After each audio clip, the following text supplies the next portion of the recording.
ప్రపంచం ఊపిరి బిగబట్టుకొని చూస్తోంది.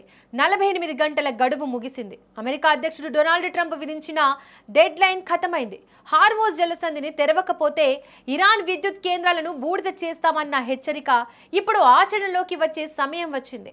దీంతో పశ్చిమాసియాలో అంటుకున్న కారు చిచ్చు ఏ క్షణంలోనైనా మహా విధ్వంసానికి దారితీయొచ్చనే భయం ప్రపంచ దేశాలకు పట్టుకుంది.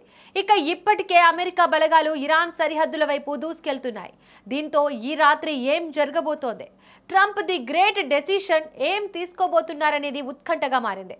2 రోజుల క్రితం ప్రపంచానికి చమురు సరఫరా చేసే అత్యంత కీలకమైన హార్మోజ్ జలసంధిని ఇరాన్ పాక్షికంగా మూసివేసింది. దీనిపై అగ్రరాజ్యం అమెరికా ఆగ్రహంతో ఊగిపోయింది. వెంటనే డొనాల్డ్ ట్రంప్ రంగంలోకి దిగారు. తన స్టైల్లో హెచ్చరించారు, మీకు 48 గంటల సమయం ఇస్తున్నా జలసంధి తెరుస్తారా లేక మీ విద్యుత్ కేంద్రాలపై అమెరికా బాంబుల వర్షం కురిపించమంటారా అని కఠినమైన డెడ్ లైన్ విధించారు. ఆ 48 గంటలు ప్రపంచ రాజకీయాల్లో పెను తుఫాను సృష్టించాయి.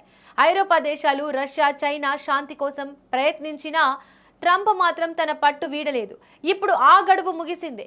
ఇరాన్ వైపు నుంచి ఎలాంటి సానుకూల సంకేతాలు రాలేదు. దీంతో ట్రంప్ నెక్స్ట్ ఏం చేయబోతున్నాడు అనేది ఆసక్తికరంగా మారింది. మరోవైపు ట్రంప్ విధించిన డెడ్ లైన్ను ఇరాన్ బేఖాతరు చేసింది.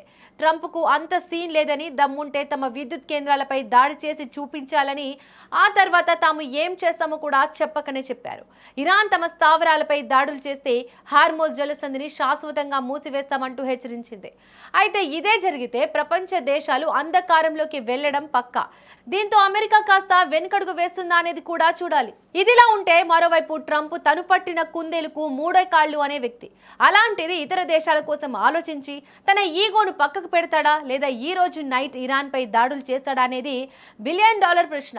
చూడాలి మరి ట్రంప్ ఎలాంటి నిర్ణయం తీసుకోనున్నారు.